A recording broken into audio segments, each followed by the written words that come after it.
Hi, everyone. Welcome to Data Ethics Professional Webinar number 14. I'm super excited for this one today. We're joined by Rowenna Fielding, who is one of our certified data ethics professionals.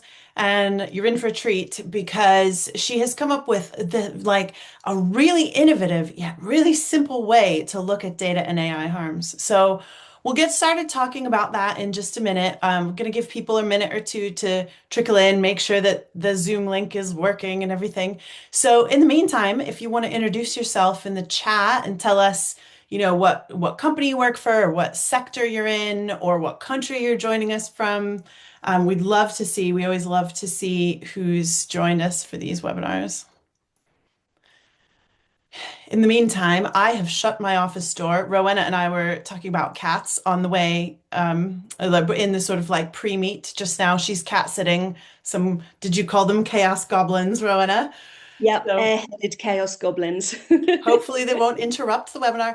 I had the craziest thing happen to me during a training session the other day where my cat Broccoli dropped an injured, profusely bleeding but not dead pigeon at my feet in the middle of a training session. And it started flapping around and I Oh, screamed and I was like, right, note to self, shut the office door this time. Broccoli can drop the cat outside. yeah. So hopefully we're not interrupted by Broccoli. Um, Well, I'm just looking at who we've got joining us so far. Hi, Andrew. Hi, Alan. Hi, James. Hi, Olivia. Seeing a Um, lot of non-profit and sort of civic and public benefit organizations coming on, and that's really, really good to see. I'm hoping that's where the toolkit will make a lot of impact, mm, wanting to be the good guys instead of yeah, just thinking about profits. exactly. That is brilliant. Oh, I see Corinne's joined us. Corinne did our last data ethics professionals webinar. She's from Police Scotland. So Corinne's is up on the our archive now, if anybody wants to check that out, where she was talking about how Police Scotland developed their data ethics sort of evaluation process. Really, really great example of sort of like transparency and an ethics framework that's really tailored to the context, not just sort of a generic one. So everyone check out our archive after this and see Corinne's. It's so good. I can see that there are other cats and some dogs around, out there assisting with webinar watching. That's great to see. Excellent. The internet is for cats. Everybody knows it. True facts. True facts. Um, Amazing. So I'm just having a look at all the different, and we've got lots of information governance, data privacy, data governance people coming. So that's great. I think that a lot of you are going to find some really good tips for helping to fill out DPIAs, but I won't steal Rowenna's thunder. Right. Well, let's get started. That's probably enough time for people to get the links working and join us. Looks like we've got 82 so far, so that's good. Probably a few more trickling in. So without further ado, I want to introduce Rowenna Fielding. She runs a consultancy around information governance, and this work that she's doing, that she's presenting today, is something that she's developed from 10 years of experience advising organizations on their information governance and seeing what people struggle with when it comes to identifying data and AI harms. So she's done this amazing job of sort of like spotting the patterns of what people tend to get wrong and trying to make a toolkit that will help you sort of address that in a way that works better and makes more sense and actually has better outcomes. So we'll be dropping some links in the chat today for Rowenna's, where you can actually download this toolkit.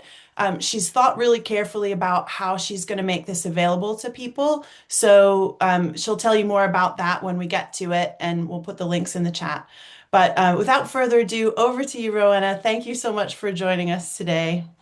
Thank you, Kay. I'm thrilled to bits to be here. So, yep, I'm Rowenna Fielding. I am a professional data protection and data ethics nerd, and my brain squirrels basically wouldn't let me rest until I developed what you're about to see. So, I'm just going to start sharing my presentation now. Okay, so the Data Hazards and Harms Toolkit for Impact Assessment. Da, da, da, da, da. That's me. I do a lot of speaking. I do a lot of writing. I do as much paid work as I can. Yay, pay me. And I've been doing this work for, let's just say, more than 10 years because after that starts making me feel old.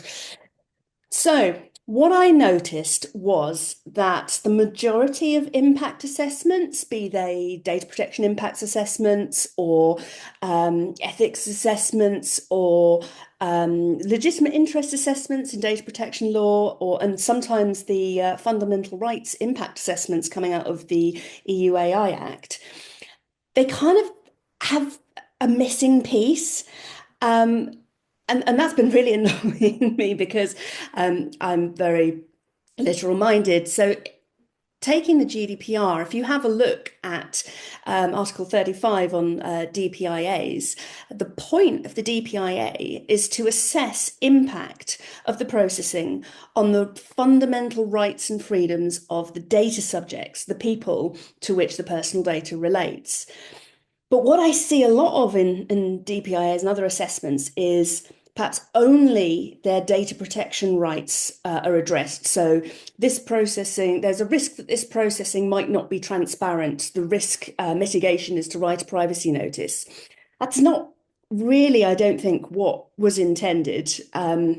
Another thing I see is only looking at impact on business, not so much on individuals. So, oh yes, if the data is breached, then it'll cost us money and reputation. Well, yes, true, but we don't need a bit in the law saying you need to do a business impact assessment because businesses are going to do that because it's in their interests. That's why the law says you've got to look at the impact on people because without incentives to do that, it doesn't tend to happen. And another thing that I find in impact assessments is that they only look at what could go wrong in terms of, if a breach happens or if somebody attacks it or if there's malicious stuff. And I think it made me feel like there was a gap there. And I sort of asked around and did some informal LinkedIn polls, and the general consensus seemed to be that people just did not even know where to start with looking at potential impacts on people. So why is it so hard? Well, there's a lot of unknown unknowns. You won't necessarily know the vulnerabilities, the background of every single person who'll be affected by the processing. In data, there's a lot of chaotic complexity. So if you've seen Jurassic Park, you know about chaos theory, how variations in conditions can produce completely different outputs. So trying to predict what outcomes will happen and put numbers on those is really, really hard. So data harms are actually what are called stochastic processes. There's an element of complexity, of chaos and randomness because there is so much data flying around out there and so many people doing so many things with it that it's not necessarily easy to draw a straight line between this processing activity and that harm. So, having said that, on the subject of data harms, and please bear in mind that this is an illustration I put together from my own anecdata. This is not empirically peer-reviewed, scientifically validated data, but it seems to me that the majority of data harms do not come from anybody intending to cause harm. Where they come from is where an organization know that harm might be caused, but they've chosen not to do anything about it. Perhaps because they don't know whether or not they will be able to identify where the harm is caused, or they know that the harm can't be traced back to them, and therefore they're not necessarily liable. But the majority of data harms come from people assuming that because they're nice people with good intentions, everything they're going to do, therefore, will be good and turn out nice. And unfortunately, in the data age, in the age of mass interconnectedness, and a lot of dependencies and some rather rubbish data, that's not necessarily the case. So this toolkit is mostly aimed at the bottom section of the pyramid, but also at the larger one as well. There's not much we can do about people having malicious intent. People will be people. It's always going to happen. So, data harms are foreseeable in that the type of harm that can be caused and the types of people it will affect can definitely be foreseen or even re-seen. If you look at history, which is what I've done to develop the toolkit, there are patterns that emerge over and over. However, the problem with data harms is that the risk is unquantifiable. They are unpredictable as to when the harm will occur, where it will occur, who will be affected, how much they'll be affected, and which bits of which processing will cause harm. And the reason for that is the complexity and the chaotic nature of data. So what we've got here is we can foresee that harms will happen, but we cannot predict with any accuracy or reliability where and how. And that means that the current risk matrix scoring approach that is in use is it's not very helpful because what generally tends to happen is that either people just make up numbers to put in the boxes or people assess the risk from a business point of view or from their own personal experience, which is fine, but isn't necessarily representative of everybody out there. So that's the challenge. And that's why the risk matrices that I see so often in impact assessments, I just don't think they're helpful. In fact, at worst, they're misleading, especially with the likelihood element. I mean, if you've got a minority of people who will be gravely harmed, um, you're not allowed to just write those people off on the basis of the average numbers, certainly not in data protection law, and ideally not in data ethics either, because we're supposed to be preventing harm to people. So the core of this toolkit is that individuals still matter. So instead of talking about risks, I've built the toolkit around the concept of data hazards. So these are materials and conditions and operations for processing data, which are inherently dangerous. They are conditions that and materials and operations that will lead to harm unless safety measures are placed around them. For example, take a chainsaw. A chainsaw is essentially a hazardous material, and operating a chainsaw may be a hazardous operation if you're not properly trained, if you don't have proper equipment, if the environment you're doing it isn't safe. So while a chainsaw may not always cause harm to whoever picks it up, there are safety measures you can put around it to minimize the harms that are caused by people picking up chainsaws and wielding them. So the lines between hazards and harms, they're very, very murky. There's lots of hazards that lead to lots of harms and vice versa, but there have been some patterns emerging. So I've drawn on research from the Data Justice Lab, from the authors. There's a reading list that that will be provided, my recommended reading list on the subject. What I've seen from headlines and newspaper articles and case studies and talking to other professionals, certain types of hazards are associated with certain types of harm. And so, just to give you an idea, and these are all real headlines from real occurrences that have happened, and they are not unique, isolated incidents. They're just the representation headline that I've chosen out of a big bank of them that I've collected. So what sort of harms happen? People's rights are violated. People actually suffer damage, financial damage or physical damage, at worst, possibly threats to life. There are chilling effects on things like freedom of speech, freedom of association, people being afraid to speak the truth to power. And there are lots and lots and lots of unfair outcomes. And in each of these cases with the headlines I've selected, there were safety measures that could have been put in place to prevent harms being caused, even without knowing the eventual nature of the harm, because the hazards themselves um, can be mitigated. So I started with a spreadsheet, as all we data geeks do. And I just started keeping notes on what kind of data hazards I was seeing and why they were hazards and what effects, what harmful effects the hazards might have. And for the Data Protection and AI Act compliance nerds among us, the potential impact to rights and freedoms. And then the protective measures, which interestingly, pretty much all the protective measures apply to all the hazards. So it really gives a good argument for a layered defense in depth approach. And then I was collecting real world examples as well.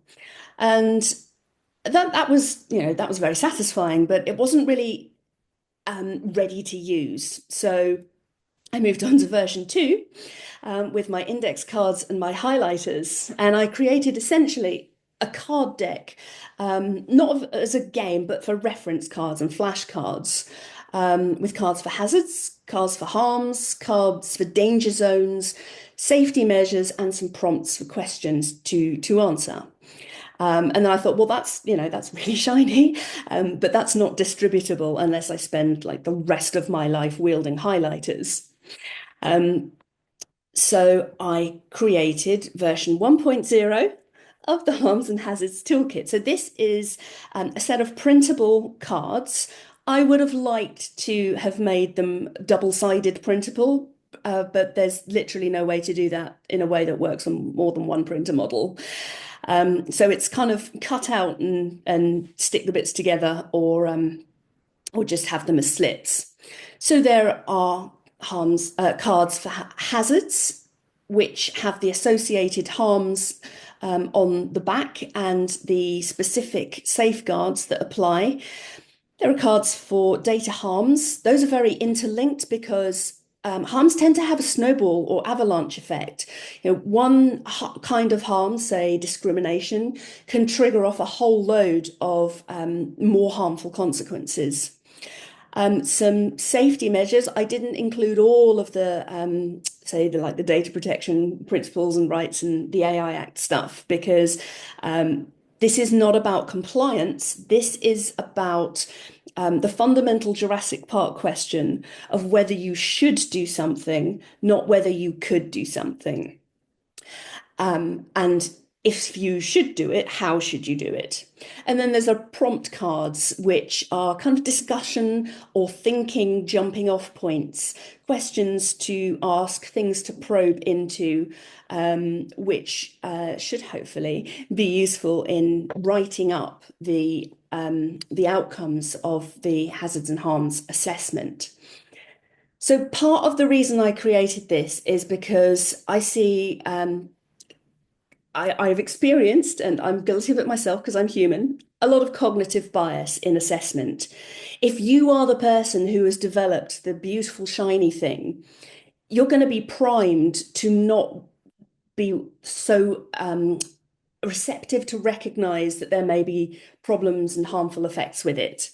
Um, and if you're talking to the people who have designed a thing and you're kind of challenging them, then I mean, essentially, what you're doing is saying, yeah, but have you thought about, is your baby ugly? Really? Is it really? Like, come on, look at it. Isn't it ugly? And no one's going to say, yes, my baby is ugly. So this sort of takes that discussion away from that and counters the cognitive bias by saying, look, these are the historical facts. This is how we can make sure not only that you know that your baby is beautiful, but that everybody else recognizes its beauty as well. There's also a how-to guide that I'm releasing with the toolkit. This is eventually going to be a Visio diagram, but I've yet to get to grips with Web Visio on Mac. So it's at the moment it's a scribble. It will be updated in a later version of the toolkit. But there's also a step-by-step text outline of how to use the toolkit. And that's just suggestions and recommendations. You don't have to follow this process. If it works for you to do it in a different way, then that's absolutely fine. So the toolkit is the printable cards and the user guide. Coming soon, shameless plug, I'm working on a data harm prevention handbook, which I will release as an ebook. And you can pay me to do consultation, maybe if you want to walk through a particular use case of the toolkit with me, or have a session where you help your team get to grips with the toolkit. Available at reasonable rates. So where is it? It is on my Buy Me a Coffee site, in the shop section. And who can use it? So here's the thing. If you are using this for your personal, professional, well, personal education and skills development, then that's fine. That's free. Have at it under Creative Commons license. You've got to give me credit. You can't use it for commercial reasons, and you can't distribute it onwards. I'm also applying that to organizations that are public sector organizations doing public sector tasks specifically.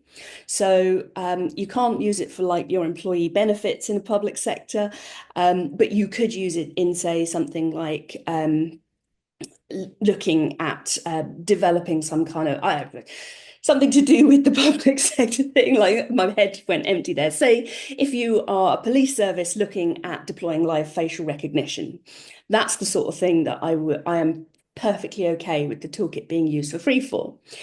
If you are working for a commercial organization, and this includes the or a public or charity sector organization doing commercial things, then you can buy a commercial license. It's absolutely bargainous at 240 quid a year.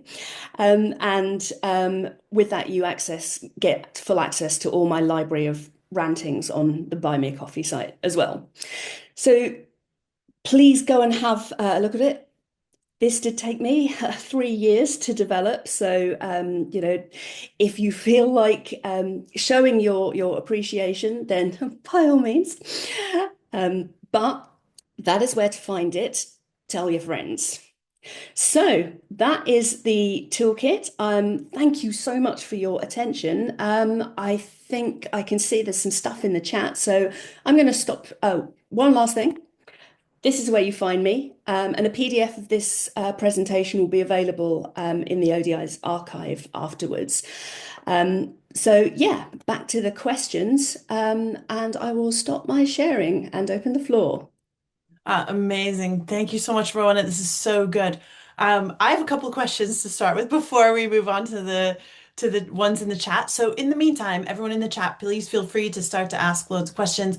Um, the the thing that like just made me be like, wow, when you showed it was that Venn diagram where you were talking about conditions, materials, operations, because it makes so much sense when like if for anybody who's used to doing any kind of like health and safety risk assessment. And what I really love about what you've shown is that I have always struggled with those because I'll sit there like, okay, is it a high risk or a medium risk? Like, is it high likelihood or medium likelihood? How do you know?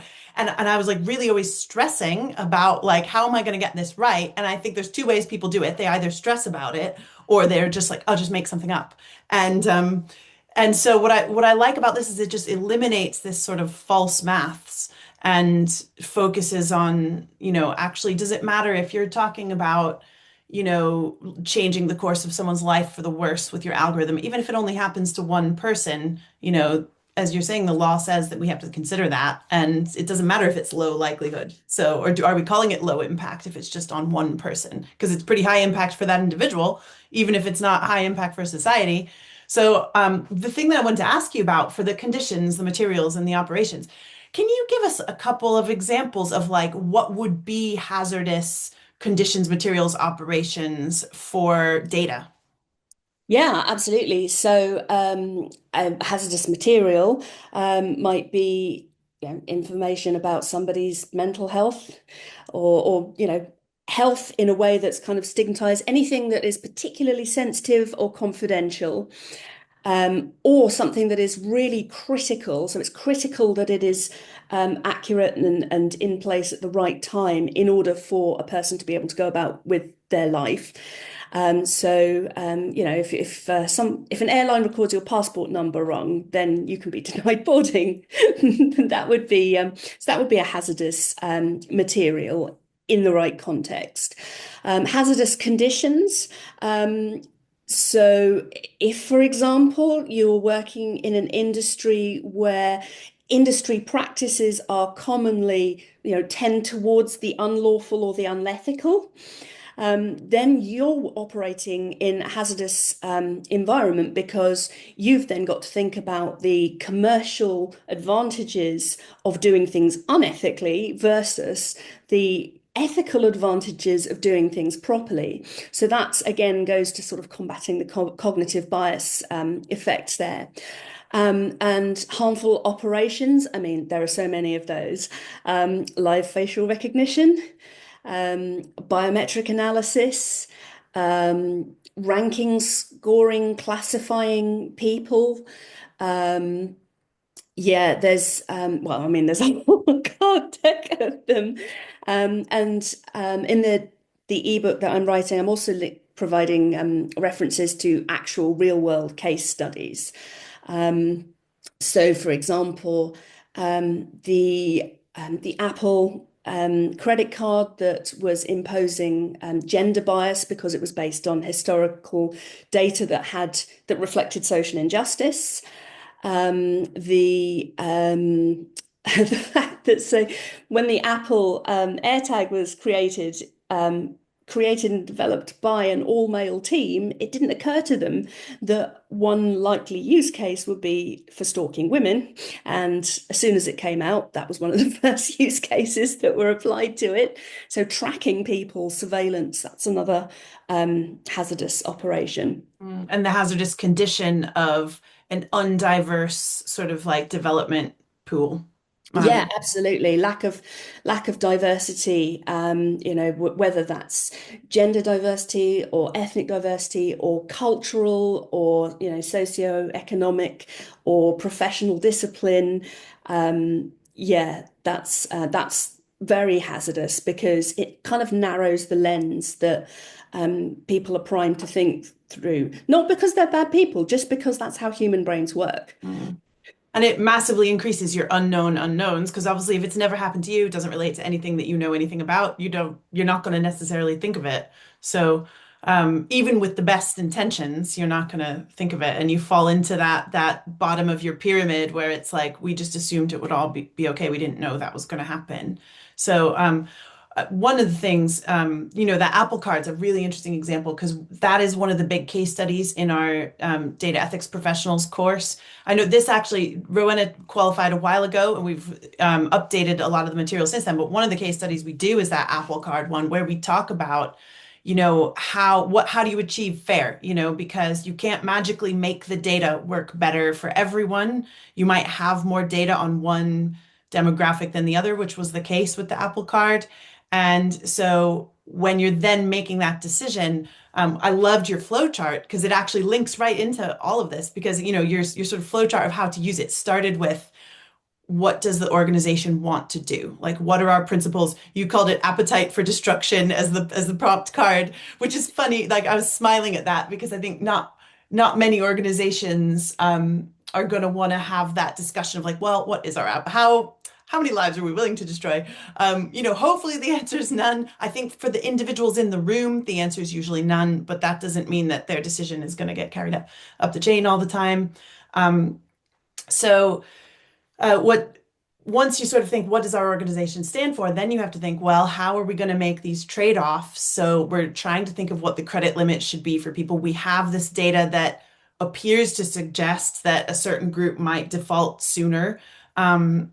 Or might default it like more often. So are we going to set different credit limits for these different demographic groups, or are we going to prioritize fairness, lower the credit limit for everyone, and actually keep it equal across different groups because that's what's fair? What is fair? That's the challenge. So if any of you find yourselves grappling with those kind of questions,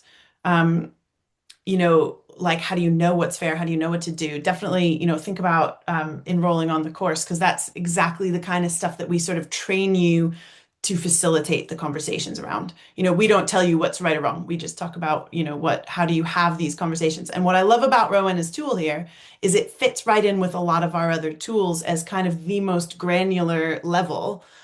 So we talk about the data ethics canvas. I see Dave just mentioned, I'm actually going to put this question to you, Rowenna. Dave just said he's a big fan of the ODI data ethics canvas. How do we use the scorecards with that to get the most benefit and value? And I really see it as something that kind of dovetails really nicely with a lot of our other tools. Do you have thoughts on that? Yeah, absolutely. So I love the canvas as well. I use it a lot. And there's I don't actually have it in front of me, but the bit where it says, consider um, the effects on individuals. The hazards and harms toolkit is a deep dive into that. So you basically use both together. You go through the canvas and you're doing all the other things, like the provenance of the data and how it's going to work. And where did it come from and who's going to use it? Like And what's then your transparency strategy? Like all these sort of bigger questions. yeah, and then when it comes to what could possibly go wrong for the people on the other end of the processing, that's when you'd use the hazard arm to take a deep dive into what could possibly go wrong for the individuals that the data, not even that the data is about, but also that are affected by the data. Because in this world of, predictive profiling and demographic analysis and categorization stuff, for you to be affected, you don't have to be the data subject to be affected by uses of personal data. In fact, we're all being compared against each other all the time anyway. So, and that's what the sort of thing that gives rise to, group scale effects like discrimination that the individual would not necessarily notice because they don't have anything, to compare it to on a large scale. So, for example, the problems with the Facebook's advertising algorithm having and causing racial bias, no individual could have known what they weren't being shown. It took a team of researchers to look at it and go, actually, at a large scale, people who are identified as having an affinity, because that's not profiling, with being African American were not being shown ads for high profile jobs, financial support, luxury goods, employment opportunities. So yeah, it's the deep dive. That's the kind of niche that I saw was was lacking something. So that's where it fits in with other. So it's essentially consequence scanning, but with a very granular and data specific um, focus and a methodology. Yeah, it's very guided consequence scanning. That's what I say. It really scaffolds the consequence scanning practice. Because I think what we always advise in our training is like, we teach people how to do consequence scanning. We're saying like, get everybody in the room who's related to this project, like your project managers, your developers, like the project sponsor, the, DPOs, and then everybody brainstorm what could go wrong. And I think having some help to do that brainstorming so that you're methodically thinking, like, have we talked about this thing? Have we talked about that thing? That's where this fits in, is it's like extra help to do that brainstorming and that consequence scanning. So for example, I know we've got a lot of people in the audience today from the public sector. So I saw a lot of like central government departments booking spaces on here. So if this is you, for example, and you're doing any kind of algorithmic scoring tool where you have like, are these people or are these companies at higher risk of fraud than others? We're going to prioritize our investigations on those. Or if you're doing like this tool has suggested that these people are eligible for this subsidy or this benefit or this route of immigration or something, and these people are not eligible and it's advised by a tool. All of these things are the exact type of thing that this toolkit would then help you discuss, how are we going to achieve the benefits of the process while mitigating these harms and addressing the hazards. So, if anybody is from government, by the way, that course that Joe's put in the link there, Data Ethics Professional, is available on government campus as well. So it is bookable through the training route you already have. So a couple of people have actually asked about specific, like, how do you feel about the use of this your tool, and does it sort of fall into the like what you would consider okay for them to use for free? Like, for example, a school doing things with fingerprints or a nonprofit talking about school meals for children. Interesting ones there, because obviously Yeah. children's data is probably inherently more hazardous, would you say? I mean, even if a school isn't a public authority, if it's, say, a multi-academy trust or something like that, I would say that, yeah, that probably fits within the use case for using the toolkit for free. But I would still ask that if the organization can, please please provide whatever fair price you would consider, doable and appropriate. Because, as I say, this took me 3 years to develop, and I've still got to eat. Mm, fair, very fair. There's some really interesting use cases there, because something like, fingerprint data, people are often very worried about any kind of biometric data, but then you've got the sort of trade-off of what if kids aren't carrying lunch money and then they can't be bullied and have it taken off them. So you can sort of see the two sides of that one, and it would be really interesting to work through these cards to help identify what would be any potential harms. The questions kind of focused on the charity sector. So if you are a third sector, non-profit, charity sector organization, and what you're doing is for a public service, a public trust, and the organization's, not profiting from it, then yes, that comes within the under the heading of you can use this for free. But again, I would say if the organization can afford to provide some kind of, token payment, then that's still better than nothing. Mm. One of the things that Rowenna and I had talked about as well is, if anybody, I think we've got some people from academia joining us today. We've got people from like some funding bodies. If anybody ever would like to help develop this into a sort of more broadly available tool, that's something you'd be interested in, isn't it, Rowenna? If anybody's got sort of project funding available that might make this then available to a wider audience. Absolutely, yeah. And I've saw a question asking if there were any kind of active use cases, case studies for using it in organizations. So this is essentially a write-up of my methodology. So I have used it for my clients. There are no formal case studies published. I've just launched it on the general public today. This is the grand reveal. So the answer is not yet. But if you have an interest in, looking to generate that sort of thing, then that's absolutely thrilling. Yes, please. Mm. That'd be really good. I will certainly be recommending this as well in our training, because I think it does fill a nice niche for that. Right now, I'm going to go through some of the other questions that people have asked. So Chris has asked, I wonder on your thoughts on sharing PII or sensitive data with publicly available LLMs. I feel suppliers are not too transparent that data could be breached in that way. However, the effort required and lack of confidence on any breached data would be equivalent to reasonable steps taken under CMA/GDPR, i.e., are organizations taking unnecessary risks in allowing this use case of LLMs, or are the more restrictive organizations being overly cautious? I'm going to give the standard data protection person's answer. It depends.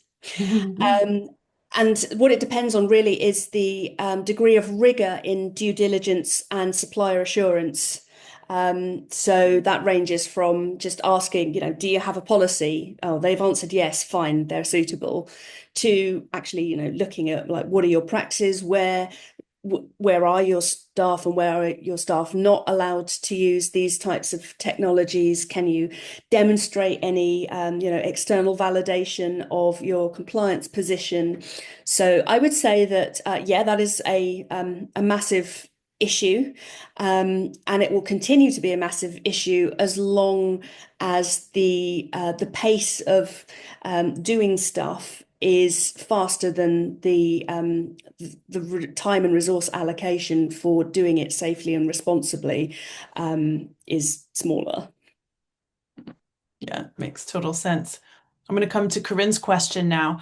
Do you find that some common hazards often lead to completely different or perhaps conflicting harms, depending on the specific use case or the organization using them? I haven't come across any conflicting harms yet, but as I say, I'm just one person, so there might be them out there that I'm not aware of. But yes, common hazards that lead to completely different harms. So a lot of that will depend on, in the language of data protection, the nature, scope, and context of the processing. Um, so, but in general, you can pretty much bet on unfair outcomes for somebody unless safety measures are put in place to prevent that. And with, say, surveillance, always results in chilling effects on people feeling that they are free to express themselves, to share their true opinions. There was actually some really interesting research done by a practitioner called Henry Davies on how workplace surveillance actually had a diminishing effect on productivity and a diminishing effect on the organization's ability to function because people knew they were being watched. They were more afraid to raise genuine concerns out of fear of, being seen as the troublemaker. And also those systems, they categorize mindless typing activity as productivity, but penalize, hard thinking with paper doodles as non-productivity. So yeah, there are definitely common elements, but I'm afraid the toolkit's I wish I could build one, but it's not an answer machine. It's an aid to thinking things through. And I would definitely say also, if you get the chance to check out the stuff on the reading list, there's some really good insights into the sorts of data harms that arise from particular data hazards as well. Those authors have influenced a lot of my thinking in this area. Mhm. And we love there's been some comments in the chat as well around thank you for the excellent reading list. I think people have really enjoyed that. Question from Donna. The traditional risk equals likelihood times impact is well understood by those I report to. Do you know if there has been any pushback from senior management with adopting your methodology? Because, I think that sometimes people take like a false sense of security maybe in the like apparent quantification of risk. So Donna says, I feel this is going to be a bit of an education piece. What's your thought? Have you seen pushback? Have you seen? Yeah, definitely. And a lot of it seems to be, well, this is the way we've always done it, and this is the way everybody else does it. Therefore, there can't possibly be a better way to do it. Okay, thanks, bye. Um, At which point, I, as a consultant, generally just have it noted, look, okay, you can put whatever numbers you like in there, but this is my assessment of the potential impact to rights and freedoms, and I am stating that I do not think these can be quantified. However, what you want to do with that is fine. Now, that's obviously easier to say as a consultant than in-house. But even if the pushback comes at the kind of writing things down stage, if you can use the toolkit to have discussions before then that also, lowers the amount of cognitive bias that goes into the, 5 by 5 risk matrix. So I would say that it's unlikely you'll be able to effectively push back against the 5 by 5 risk matrix because everybody's doing it despite it not being meaningful in any way. But what you can do is at least hold off on that until after you've gone through the potential consequences and asked the pertinent questions and got people to think about their answers. And then you might be able to say, well, how does this even fit into the risk matrix? Is this risk matrix actually doing anything for us? Or should we keep the risk matrix for business risk only and use the toolkit and the hazards and harms approach for impact to individual living human beings? But yeah, Mm-hmm. that's going to be an uphill struggle. Yeah, one of the things that we often talk about in our training when we discuss organizational data ethics maturity is the way sort of framing this to very senior stakeholders in companies often involves some discussion of risk anyway. Like, okay, ethical risk is a type of risk, but you've also got reputational risk and commercial risk and compliance risk. And all of those other risks are related to ethical risk because if you're really, really pushing the envelope with ethics, so you're like, oh, well, we can probably get away with that legally, even though everybody, if it ever got out, would think we shouldn't have done it, then there's a chance that actually at some point, the ICO will be like, no, you shouldn't have done that actually, or, another regulator. There's a chance that you will end up, well, suffering from really severe reputational and commercial damage when it does get out, if it does get out. Um, and so oftentimes, rather than focusing on the ethical risk, if you can frame it in another type of risk that's linked, that can sometimes help. I'm going to come to another question Nilton's asked in the chat. What are the instruments available to compensate individuals in case of harm caused by unethical AI, digital or data breaches? Oh, interesting question. Yeah, that one's a big it depends because that varies from jurisdiction to jurisdiction, from the type of harm caused, from the traceability and provability of that harm, to how much resource that individual has to fight to go after compensation. So yeah, the everything about that is it depends. The average person in the street, there's probably not a lot at the moment, although in certainly in the EU and to some extent on paper in the UK, the right to effective judicial redress exists on paper. Whether it exists in practice is a whole nother question. Mm. So yeah, I think you'd need to get a lot more specific about that question to get a useful answer out of me. Sorry. I think that it's going to just be so dependent on the case. Like, for example, another book recommendation that I don't think is on the list is Careless People, which is about the sort of Meta Facebook, is like by Meta Facebook whistleblower, would recommend.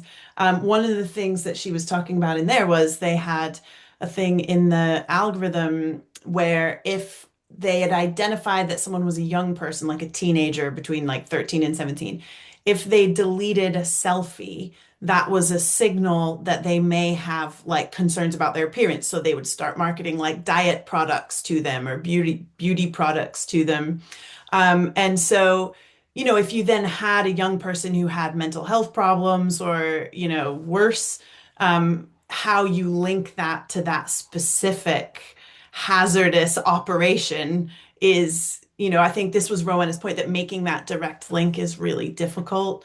So um, I it's, would say working at Meta would be inherently a hazardous condition. yeah, it did seem that way from reading the book. And any kind of surveillance advertising or targeted activity derived from surveillance advertising, that is hazardous operation. Mm, It may not be that you're trying to be evil. You might be, trying to target people with like help that they may need. But that doesn't take away the fact that it is a hazardous operation, and you should still put safety measures around it. hmm hmm And just another example of a harm where people did get compensated, I believe, is the Dutch child benefit scandal. This is probably one you've heard of, Rowenna, where it's like quite a famous one where essentially the Dutch Benefits Agency was doing a risk scoring algorithm that was saying this person's high likelihood of committing benefits fraud. And then there wasn't, from what I can at least see in news articles, doesn't look like there was a lot of organizational maturity around people's understanding of how the algorithm was working or building in safeguards around checking the outputs of it. But ultimately, it resulted in the collapse of the Dutch government. And I think the government had to resign because it was such a scandal that it was essentially taking benefits off people of color disproportionately. So that now there's a compensation fund there, but the individuals who maybe went for 10 years without benefits they were entitled to and were plunged into debt, is that compensation going to actually make up for that? Some of them, their children were put into care because they lost their homes. It was like really, it's the kind of thing where how do you ever compensate for that? I don't know if you have any sort of thoughts or comments on that, Rowanna. Yeah, I mean, it's not algorithmic in that there was no kind of machine learning or anything like that. I mean, there was an algorithm. It was essentially if postmaster or mistress and discrepancy in funding equals them guilty. With the Mhm, post mhm, office Fujitsu mhm, Horizon scandal. It wasn't the most sophisticated algorithm in the world, but it was essentially algorithmic, if not automated, decision making, and um, that that's ongoing. There are people who are being compensated, but if you've spent a couple of years of your life in prison, if you've had your credit wrecked, you've lost your house, there were some people who even took their own lives, that there is no amount of money that you can get that can compensate for that. So this toolkit looks at things through a humanitarian, humane, people first lens, in order to prevent harm to people, in the understanding that while you can try and quantify things with money, there are some things that just can't be. mhm. Yeah. Nilton's added here. How about creating a public fund or asking for philanthropists to create such a fund to help harms people? It's all about creating the incentives or methods to help people. Do you agree? I mean, I would love to see that. That would be awesome. I do not have the organizational skills or energy to do that myself. Yeah, I think it'd be a really interesting one as well in terms of like the burden of proof. Like, how would you know, Yes, that's the hard if the part. person really was harmed by that thing, and so many of these things you can't, as you say, until you get a pattern of many, many people, it's really hard to sort of link to that individual person's harm to whatever the operation was. I wanted Yeah, to pick up on another point as well. Oh, sorry, I don't want to let's interrupt. just say this is it's like asepsis protocol in surgery. So you don't have people going and hunting down individual microbes one by one on the basis that, that's the bare minimum of effort they have to make. Because, that's hard. It's too hard. It's impossible. So instead you have layers and layers of cleaning, education, handling rules, protocols and practices and standards. The overall effect is that nobody should be getting post effect infections from surgery. And so this is the same sort of thing. There's a post on my Buy Me a Coffee about Lister and asepsis as an analogy for data protection by design and default. So this takes that approach. The more safety measures you layer around your hazards, then the less likely it is that you will cause harm, even if you will never be held accountable for that harm. Hmm. It's a good way to look at it because obviously you've got surgeons washing their hands, you've got all of the materials sort of sterilized ahead of time, but you've also got training on that sort of sterile technique, and all of these things have to layer up. And I think that's what the cards would be quite nice for. One of the things I think people do struggle with sometimes is mitigations for the harms that they identify. So they might say things like, oh, our retail facial recognition tool might be biased, let's do bias checks. And you're like, well, that sounds like on the surface like it might work, but what does that mean? And so if you've got these cards that are sort of like, well, you need the layer of the training, you need the layer of the thinking about what you're doing with the data and how you're checking that. All of these things might help sort of generate more ideas for mitigations that will then apply in a sort of blanket sense, which probably also, if you're a retail sort of outlet, you probably also are collecting data on customers through their like loyalty shopping cards, and probably a lot of those things are also gonna, those same sort of safety measures will apply to both, which is interesting. Yeah, the safety measures, there's a lot of if you implement all of the safety measures all of the time, then you will be preventing most of the harms, the hazards from being turned into harms. Hmm. In an ideal world, that's how it would work. But yeah, you kind of often have to pick and choose your battles. So hopefully the what's laid out in the toolkit, the questions and the safety measures and the harms will help you to do that and to have those discussions. Hmm.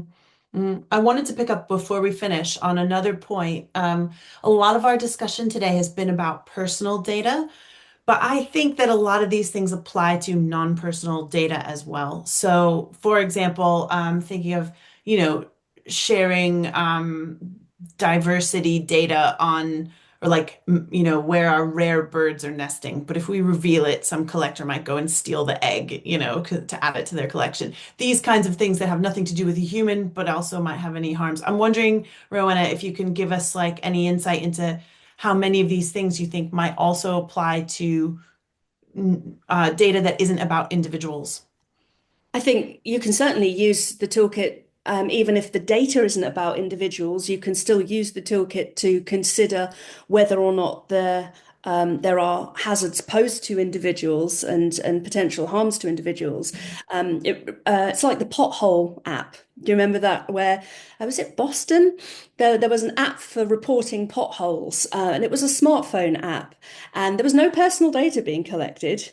But what happened was that the areas with the most reporting were the ones that got their potholes fixed, and it turned out that the areas with the most reporting were the areas where people could afford smartphones, which Mm, was essentially wealthy white people.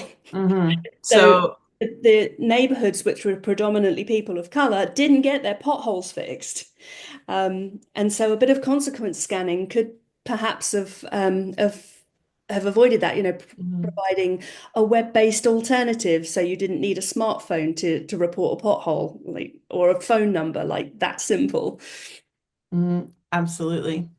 And it's interesting to think about how this, some of these cards, I think, could still prompt some of those discussions, moving from that pyramid of like, we think it'll all be fine to there might be problems, but we're going to ignore them. So, um, one last sort of comment for me on that before we wrap up. One of the things that I think we see a lot in people's ethics assessments are often that people assume that the thing is going to work perfectly, and a lot of the harms come from not predicting how it isn't going to work. And so, what I think those prompt discussion cards that you've got would be really good in something like a data ethics committee meeting where you're sort of approving certain use cases and be like, what does bad look like? What does good look like? How could this happen? I think even if you're not trying to fill in a DPIA, it can still sort of advise at that really early stage of sort of harm assessment. So, right. Well, I think this brings us to an end. So, thanks everyone for joining us today. We loved having you here.